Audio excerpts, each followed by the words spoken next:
If you have ever tried a low buy or a no buy challenge, you might know how difficult they can be. I know I've made some mistakes, but I'm turning my life around. To be successful at, to kind of follow through it and to reach that end goal, whatever it is that you set it out to be, whether that's a week, a month, a year. No buys and low buys are a challenge. Are called a challenge for a reason because yes, they are challenging, especially for someone who really likes to shop, whose impulse is to shop when they're happy or shop when they're sad, or just likes to go shopping as a hobby, likes to acquire new things, likes to try new things in their wardrobe. So setting yourself up to not shop is difficult. In today's video, I want to share some tips on how to do a successful no buy challenge. I am currently 2.5 months into my no buy year, and while I may not have successfully achieved my no buy year yet, I have successfully achieved 2.5 months of not shopping for myself. So I've never actually been able to keep it that long before, I don't think. I've done a month here and there, but I've never successfully done like more than 2.5 months. So I'm still going strong. Even though at the minute it is December, it's festive season, I am out buying gifts and things for other people, and it has been quite difficult trying not to go to areas of stores that I know is going to have stuff that I want, like clothes and bags and shoes and things like that. That has been a tricky side, but let me get into my tips and I will share how I deal with those things. Before I do share my tips, I just want to define what exactly a no buy or a low buy is and what the difference is, because one might work better for you than the other. So a no buy, quite simply, is not buying anything that you've kind of set down as guidelines. So for me, I'm not buying any fashion related items. I'm not buying anything. I'm still buying, coffees when I want to. I'm still buying some stationery, although I'm trying to reduce my impulse shopping on stationery a little bit. But if you're a notebook addict, then you know. So those are kind of defining the area. So it's not that I'm not buying anything, although a no buy can be that too. Sometimes a no buy can be that you're not buying anything unessential, and that's quite a strict one. So you've got some variation within a no buy as well. You just kind of have to set out what it is that you're not buying. And a low buy is where you are reducing the amount you buy. So based on what your current trends are and current spending habits are, you're trying to reduce them down. So whether that's setting a budget, whether that's setting a number of items you can buy each month, whether that's setting a limit on I can only have one coffee out a week, or things like that. So those things that are the unnecessary items in your life that you're trying to cut back on, setting limits for those. So a no buy, you're buying none of them, and a low buy, you're buying limited number of them. So none or limited. That's kind of how I would define it. So in terms of how to do a successful no buy, you need to know what that no buy means for you, no or low. I'm going to keep referring to this as a no buy throughout the video, but for you this could also mean a low buy, but the kind of guidelines are pretty much interchangeable for the two. The first thing you want to decide on is how long is this no buy challenge going to last for? Is it a week? Is it a month? Is it 3 months? Is it 6 months? Is it a year? Because you kind of need to know if you're achieving that, because if you don't set an end goal, you can't know if you've achieved it or not. So if you say I'm doing a no buy and you give up at a month, have you achieved a month or have you failed at longer, So if you don't set that guideline, you don't really know if you've achieved it or not. So that's the first step. So if you've never done one before, maybe you want to start at a week, maybe you want to start at a month to really challenge yourself.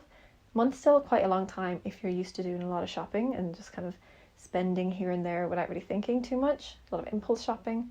A month is a good chunk of time to really take stock and reflect on your habits. When things come up throughout the month, like you get a little bit of a bad mood, what happens when you can't shop? You want to celebrate something, what happens when you can't shop to celebrate? What happens when your friend invites you on a shopping day out? What happens when you just start scrolling on Instagram or Facebook or even Vinted and you just start seeing things you didn't realize you wanted? A month is a great place to start, but like I said, I've done that before, so I really wanted to challenge myself to a year. I made a whole video about why I wanted to do a no buy and why I wanted it to be for a year, so I'll link that in the cards if you want to go back and watch that, because I am going to talk about setting your why, and if you want to know what mine is, it's up there. So the next point is to set your why. Why do you want to do no buy? What do you want to achieve from this? What do you want to learn about yourself? Do you want to save money? Do you just want to see if you can do it? There can be various reasons why you might want to do it. It can be financial reasons. It can just be to change your habits. It can be to declutter your space. You just want to have less things. Whatever that reason is, just make sure it is something that you're kind of passionate about, something that you really do want to achieve, and that will keep you going when you feel like you want to kind of break your rules and shop a little bit. Just remind yourself, like, this is your why. If you have to make up a little screensaver on Canva or something and save it on your phone to remind yourself when you're out and about every day, this is your why, this is what you're working towards, and just remind yourself how proud you'll be of yourself when you achieve that. So tip number 3 is to set your own guidelines as well. Again, if you don't have set parameters, how do you know if you've broken them or not? So what areas of your life are you not spending in? Like I said, you might be not shopping for clothing, but you're still allowed to buy makeup, or you're not buying any makeup or skincare unless you've run out of something. So obviously you can't just go a whole year without buying skincare. You want to moisturize your face, you want to be able to cleanse it and keep it clean, things like that. So maybe you're waiting until your current products are empty and then you will go out and buy something new. For clothing, it could be that you're just going completely like nothing unless something tears and it needs replacing. So you're allowed to pay for repairs or a replacement. But other than that, you just have to kind of deal with what you've got. If it's a 1 month challenge, you could probably get away without any of those kinds of rules. Are you going to allow yourself to shop secondhand instead? Is it that you're just trying to cut down on fast fashion purchases? So a couple of years ago, like 2017, I set out for a whole year of not buying anything new. And this was when I was very much caught up in monthly hauls on my YouTube channel, and I would share everything I bought every month. It was kind of excessive, and I just really wanted to lower my consumption. So I did a not buying anything new year, although I still bought plenty of things, but they were all secondhand, bar one item. I think I broke a little when I popped into a sale in New Look or something, and I bought like a skirt for £5, which didn't last long in my wardrobe. It was a total impulse purchase. So depending on your why, shopping secondhand might be a way around this kind of like, it could be a low buy, but you're going to do it secondhand instead or something like that. My 4th tip is to tell people that you're not spending. So whatever area of your life that you're not shopping in, you need to tell people so that they stop inviting you to do those things. So whether that's your friend who's always inviting you on a shopping trip with her, or someone who's always inviting you out to brunch or out for a coffee, you need to tell people if you're not spending in certain areas of your life so that they understand why you either don't want to go, or why when you go you kick yourself because you end up spending money. You want the people in your life to be able to support you through this, and they will if they're genuinely the right people for you. So tell them, don't try and keep it as a secret. I've kind of told everyone that I know, and obviously Instagram and YouTube, that I'm doing a no buy year, and people ask me about it, and it kind of keeps me accountable as well, because I know if I go out and buy something, I won't be able to tell anyone about it because I will just out myself. So it's really nice to be able to keep myself accountable like that. And then it also just gets you talking about why it is you're doing it. It reaffirms to yourself your why. You might even share your message a little bit with someone else and inspire them to do a no buy or a low buy. So whatever your reasons, if they are kind of more kind of sustainability or consumerism or things like that, if it's not just financial for you and there's a bigger reason, you might want to share that with other people. Without, of course, telling people that they should do it. Just inspire them by how well you do with it. I'm going to add this little tip in here. This is a tip if you're doing a low buy. So one of your kind of steps will be to set a budget or set a limit on these areas of your life. So is it like you can spend 20 quid a month on clothes and that's it? Or £100 a season and that's it? Or maybe it's £500 a year and that's your cap?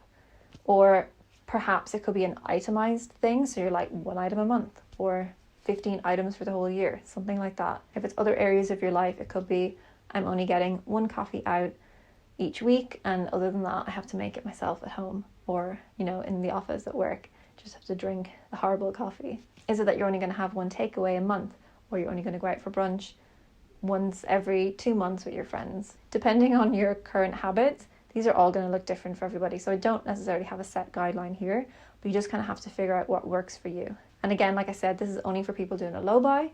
If you're doing a no buy, you can skip this step because there is no budget. The limit does not exist. The limit is nothing. Tip number 5 is also very optional, but this could be to set a kind of a reward at the end of your no buy.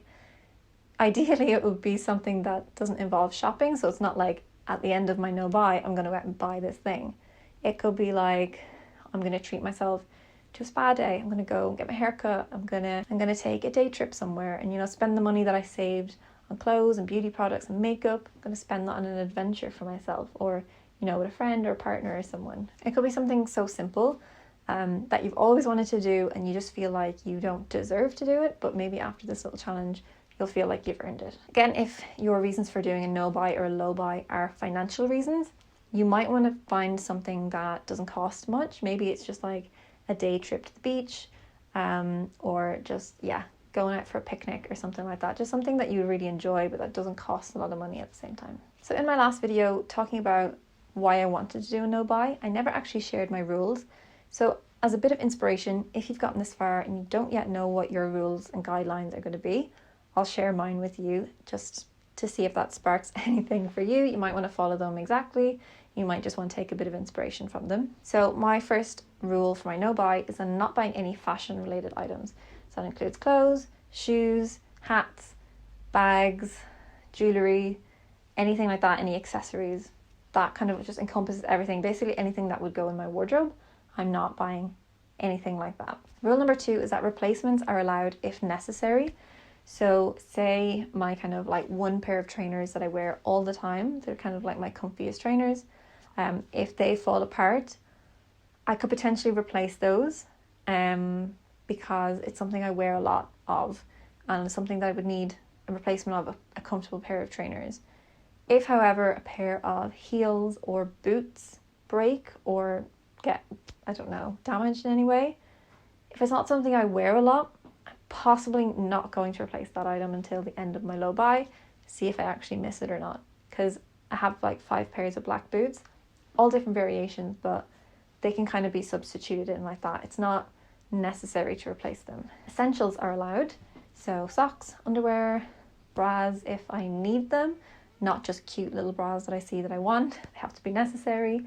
What else? Things like thermals if I feel like I just don't have enough layers in my winter wardrobe, or I'm not getting wear out of things because they're not warm enough, I can maybe invest in some thermals.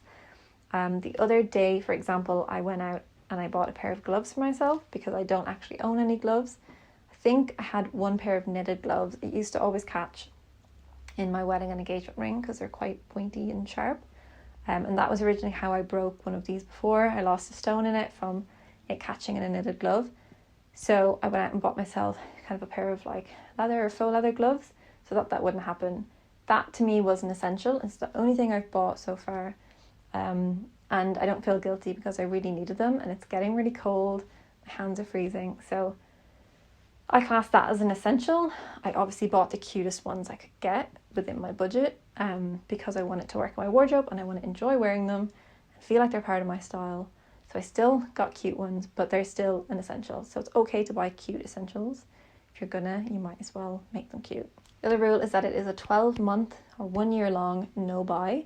So it started on the 1st of October this year and I'm going to run until the 31st of October 2024. So it may seem like ages away, but I'm almost through the first quarter and I'm going to do an update once I am finished the first quarter. I kind of thought I'd do monthly updates, but the months are going by so quickly I don't have tons to update on. So I think I'll do maybe 4 updates, one every quarter, just to let you know how I'm doing. And if you are also doing a no buy or a low buy, feel free to let me know how you're doing as well in any of those videos or any of my videos at all. I'd love to know because I feel like I got a lot of comments on my last video of like some of you wanting to do a no buy or a low buy or already were. So yeah, always happy to hear about your experiences as well. Investing in my wardrobe is allowed, which involves repairing, tailoring, and dry cleaning because that's just taking care of what I own, making sure it's going to last longer so that I don't end up needing replacements. So it is kind of still spending money on my wardrobe a little bit, but in more of a maintenance kind of way. And it's not adding anything new at the same time. And finally, I'm not allowed to use my Vinted balance on myself. So if I sell anything on Vinted, and I do still have some things there, I also have more to put up because I'm due a little declutter. But if I sell things there, I can use the money, but I can't use it on myself. So I have used it to find some Christmas presents, which has been really handy. It's basically like free presents.